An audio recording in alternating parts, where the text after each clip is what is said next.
Hello, this is Microphone Media. Please like, subscribe, and share. Thank you.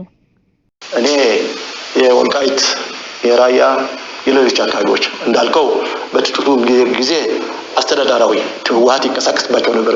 ወልቃይት ለረጅም ጊዜ ወደ ከ10 ዓመት በላይ ወልቃይት ከ72 ዓመተ ምህረት ጀምሮ ወልቃይት ይንቀሳቀስ ነበር። የሀብታም ነበር። ተዋግተን አስተዳደሩ በህወሓት ነበር። ከ74 ዓመተ ምህረት በኋላ ደግሞ አስተዳደሩም ነበረ ዲፋክቶ ማስተዳደር። ይሄ እውቅና ያገኘው ግን ህገ መንግስት ሲመጣ ነው እንግዲህ ክልሎችን የፈጠረው እንጂ ከዛ በፊት ክልሎች አልተፈጠሩም። ለነገሩ ልንገርህ፣ ከዛ በፊትማ አፋርም የትግራይ ነበር። ይሄ ድሮ ክፍለ ኦልሞስት ይሄ አሁን ሁለት ዳሎል በራህሌ ድግስ አላ ብዙ አሉ። ህገ መንግስቱ ሲመጣ ግን ህገ መንግስቱ ግን በቋንቋ መካለል አለበት የሚል ነገር አነሳ። ኦኬ ተብሎ በቋንቋ ሆነ። ቋንቋውም ይሄ ወልቃይት ትግርኛም ተናጋሪ ነው። ራያ የምትለውም አላማጣም ትግርኛ ተናጋሪ በዚህ ተካለለ። አሁን ያነሳው ያለሁት ይሄ ጉዳይ መለወጥ አስፈላጊ ከሆነ ይሄ የትግራይና የአማራ ወይ የራያ የወልቃይት ሳይሆን አጠቃላይ ሊለወጥ ከተባለ ሊለወጥ ይችላል ማለት የህዝብ ፍላጎት ከሆነና ህዝቡ እንደዛ መሄድ ከፈለገ። አለበለዚያ ግን ይሄን ለይቶ ህገ መንግስቱ ካስቀመጠው ውጭ መሄድ ትክክል አይደለም ብላለሁ። እና ራያ ያው እዛ የነበረው ህዝብ እንጂ የተጨመረ ህዝብ የለም። ይሄ በማስረጃ እንነጋገር እና ወልቃይትም እዛ የነበረው ህዝብ ነው እኮ አብዛኛው። የተወሰነ ሰፋሪ መጥቶ ሊሆን ይችላል። እንደዚህ ያለ ክልል ተካልሏል። ይሄ ስለተካለለ ይሄ ክልል እንግዲህ መለወጥ ካቻለ ጥያቄም ሊነሳ ይችላል። ህገ መንግስቱ አስቀምጧል። የኔ ራሴ ማንነት አለኝ ካለም ጥያቄው አግባብ ባለው መንገድ ሊነሳ ይችላል እንጂ ይሄ ጦርነት መፍትሄው አይደለም ነው። እኔ ፕሪቶሪያም ይሄን ነገር አስቀምጧል። ይሄ በህገ መንግስቱ እንዲፈታ የሚል ይሄ ነገር። ስለዚህ ይሄ ነገር ነው መሆን ያለበት። ይሄ አስቀድመን ከጦርነቱ በፊት የምናነሳው የነበረ ነገር ነው። በኃይል የሚለወጥ ነገር የለም። በኃይል አሁንም አይፈታም። መውጫው መንገድ እንዳነገህም ድርድር ነው የሚፈታው እንጂ በኃይል የሚፈታ አይመስለኝም። ስለዚህ ህገ መንግስቱን መሰረት እናድርግ፣ ድርድር ፖለቲካም እናካሄድ። ይሄን ነው ይሄ ያልከው የሰፋሪዎች ጉዳይ በዛን ጊዜ በትግራይ ክልል ስር ነበር ይሄ ወልቃይት የሚባል እና እነዚህ ልጆች እነዚህ ተፈናቃዮች ሁለት ምርጫ ተሰጣቸው።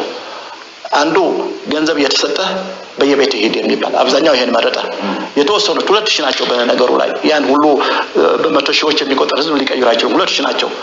እነዚህ ደግሞ እኛ ቤትም የለንም መሬትም የለንም። ስለዚህ የተሻለ ስፋት የነበረው መሬት ያ ስለሆነ እዛ ሰፈር ናቸው ነው የሆነው እንጂ ዲሞግራፊ ለመቀየር የሚባል አይደለም። ሁሉ እንደ ሌሎችም አድርገዋል። ያኔ በየአካባቢያቸው በየክልላቸው የኦሮሞም ከምስራቅ ሐረርጌ ወለጋ ኤልባቡር ላይ አስፍሯል ወለጋ ላይ። ሰላም ጤና ይስጥልኝ። እንደምንዋላችሁ እንደምናደራችሁ በመላው ዓለም ላይ ያላችሁ አድማጮቻችን ሰላም ለእናንተ ይሁን። ይህ ማይክሮፎን ሚዲያ ቁጥር 2 ነው። ለማይክሮፎን ሚዲያ ቁጥር 2 አዲሱ ቻናላችን ነው። አድማጮቻችን በፍጥነት በማደግ ላይ ያለ ቻናል ነው።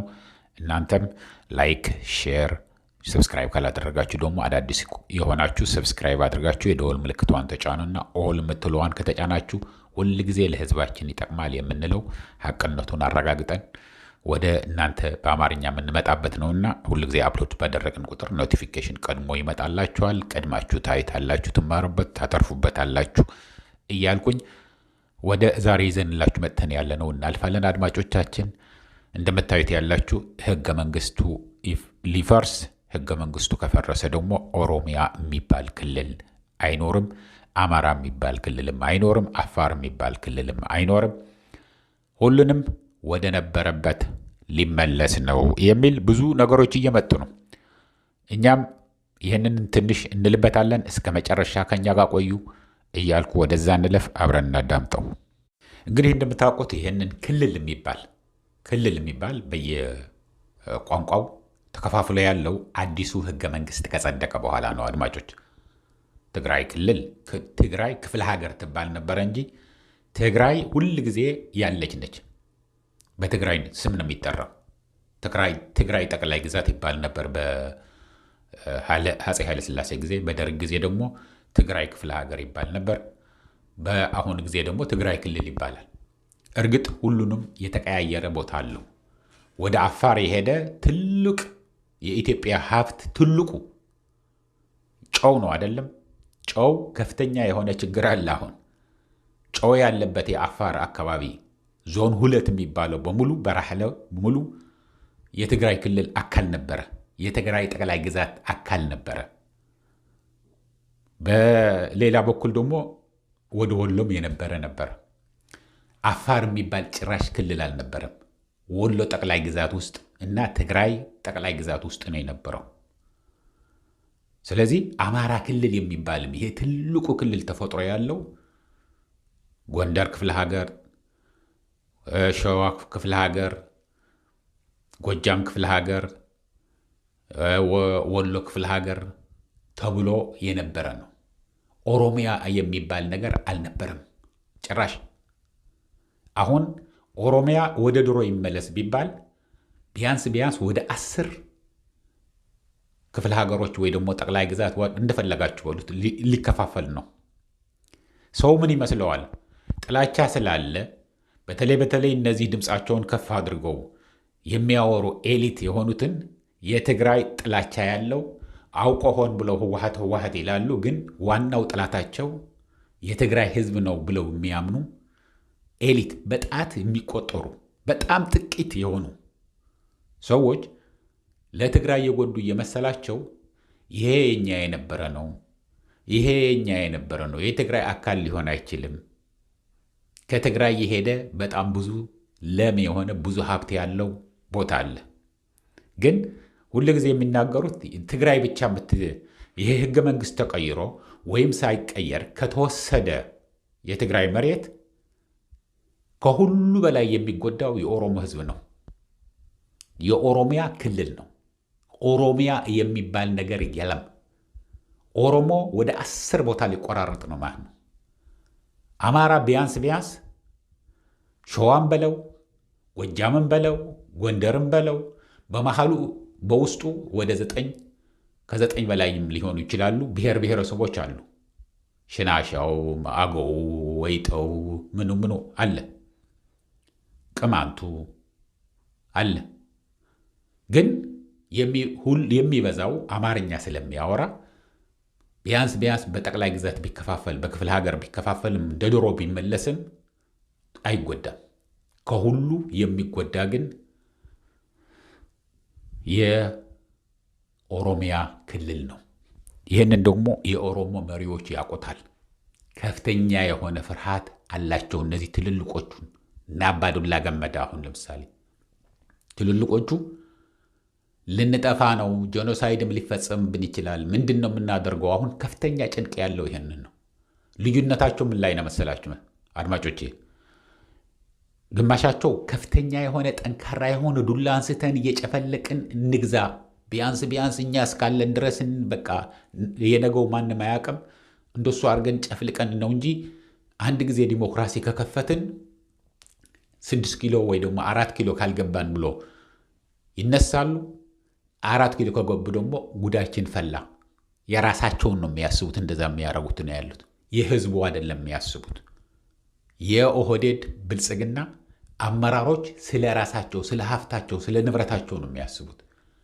የአማራ ኤሊት ስም አውቆም ይሆን ሳያቅ የሚያደርገውን አያቅም እንጂ ከፍተኛ ተጎጂ ነው። እሱም ተፈጥሮለት ያለው አንድ ክልል ተብሎ ይህንን ከ9 በላይ ብሔር ብሔረሰብ ተጨፍልቆ አማራ ነህ አማራ ክልል ነው ያለው ተብሎ ያለውን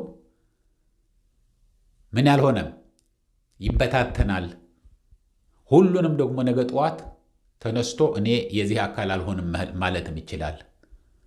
ስለዚህ ሁሉ ጊዜ የምናደርገውን ካላወቅን በኋላ ሰበቡ ብዙ ነው። ለአንድ ክልል ብቻ የሚመጣ ችግር አይሆንም። ስለዚህ ይህንን ነገር ማሰብ አለብን፣ መነጋገር አለብን። ህገ መንግስቱ መከበር አለበት። በህገ መንግስቱ ተከብሮ ካልተካሄደ ጥፋቱ ለሌላው ነው የሚሆነው።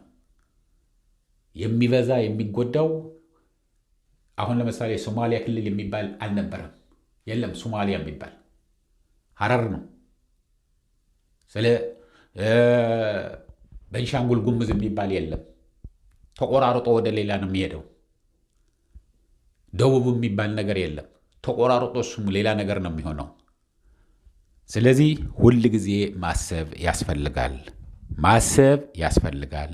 ነግለኔ ይህንን ነገር በትግራይ ብቻ ይቀራል ወይ? የአማራ ህዝብና የትግራይ ህዝብን እያጣላህ ለመኖር ስልጣንህን ለማራዘም የሚደረግ ያለው ለማንም አይጠቅምም። ለማንም ለነሱ ለነ አብይም አይጠቅማቸውም። ራሳቸውና አብይ እንደዛና የሚሉት ያሉትን ከፍተኛ ፍርሃት ላይ ነው ያሉት። ከፍተኛ ፍርሃት ነው ያለው።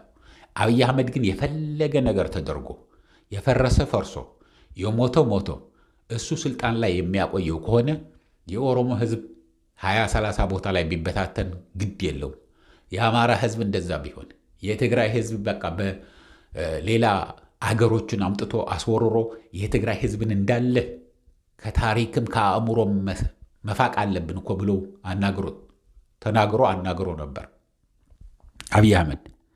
ስለዚህ ሌሎቹ ግን የሚያስተውሉት ለህዝቡ ምንድነው የምንተውለት ያለ ነው? ጠላት ነው የምናፈራለት ያለ ነው። ይህንን ነገር ከፈራረሰ ደግሞ ኃይላችን ይበታተናል። እንደ ድሮ እየተናቀን እየተሰደብን እየተዋረድን ልንኖር ነው። ኦሮምኛ እንዳንናገርም ሊከለክሉን ይችላሉ። ምክንያቱም በመካከላችን ኦሮሚያ ክልል በጣም ብዙ የሌላ ብሔር ብሔረሰብ እዛ ተወልዶ አድጎ ኦሮሞ ነኝ ብሎ የሚኖር አለ። ስለዚህ አንድ ጊዜ ከተቆራረጠ ግን የኦሮሞ ቁጥር በጣም አነስተኛ ይሆናል። ምክንያቱም ሁሉንም ኦሮሚያ ክልል ያለው ኦሮሞ ነኝ የሚል ያለው የኦሮሞ ዘር ያለው ብቻ አይደለም። ከግማሽ በላይ የሌላ ብሔር ብሔረሰብ ነው ኦሮሚያ ክልል ያለው ነው የሚሉት ያሉት። ስለዚህ ይሄ እንዲታሰብበት ነው የሚያስፈልገው። ለመናገር በሰፊው መነጋገር አለብን። በተለይ ደግሞ ይሄ ሰውዬ ለማንም ኢትዮጵያ ህዝብ ሊጠቀም ስለማይችል አብይ አህመድ የሚጠቀም አይደለም። ይሄ ሰውዬ ለማንም ለኦሮሞ አይጠቅም። እንኳን ለሌላ በስልጣኑ ከመጣች ዝናዬ ነው የሚሏት ዝናሽ ለሷም አይጠቅምም፣ ለልጆቹም አይሆንም። ይሄ ስልጣን ያሳወረው ሰው ነው። እሱን ተከትላችሁ ደግሞ የምትለፈትልፉት ያላችሁት ነገ ጠዋት ለሁሉም የሚጎዳ ነገር ነው። ስለዚህ ህገ መንግስቱ ቢከበር ህገ መንግስቱ ቢኖር ነው የሚሻለው። እንደ ቀላል ህገ መንግስቱ መፍረስ አለበት ብለህ ብታፈርሰው የምትጎዳው ራስህ ነህ፣ ህዝብህ ነው የሚጎዳው። ከሁሉ በላይ እንደምላችሁ ያለኝ የኦሮሚያ ክልል ነው። ከዛ በኋላም የአማራ ክልል ውስጥም በሙሉ እዛ ውስጥ ያሉትን አማራ ናቸው ተብለው ተቀምጠው ያሉትን ችግር ይሆንበታል። ከዚህ በኋላ ወደ ኋላ የሚመለስ ነገር ያለ አይመስለንም። ስለዚህ ይልቁንስ ተባብረን አንድ ላይ ሆነን ይህንን ነገር እስከ መጨረሻው እስከ ዳሩ አብይ አህመድ ነቅሎ ለማባረር የያዘው የዘረፈው ገንዘብ አቡዳቢ ላይ ገዝቶት ወዳለው ቦታ ከመሄዱ በፊትም ወደ ህግ እንዲቀርብ ለማድረግ መተባበርና ህገ መንግስቱን አጽንቶ መያዝ ነው። ህገ መንግስቱ ችግር ካለበት አሜንድ ይደረጋል። የአሜሪካ ህገ መንግስት አሁን 250 ዓመት ሊሞላው ነው። አሁን አሜሪካ ከተመሰረተ በዚህ ዓመት ነው የሚሞላው 250። ግን ብዙ ጊዜ አሜንድ ተደርጓል፣ ተስተካክለዋል። መስተካከል አለበት የሚባል ይስተካከላል። ከዛ ውጭ ግን ቀደን እንጣለው እየተባለ የሚደረግ ግን ለማንም የሚጠቅም አይደለም እያልኩኝ አድማጮቼ ለአሁን እዚህ ይበቃኛል። እስከሚቀጥለው ጊዜ ድረስ ሰላም፣ ደህና ዋሉ፣ ደህና ደሩ። ቻው።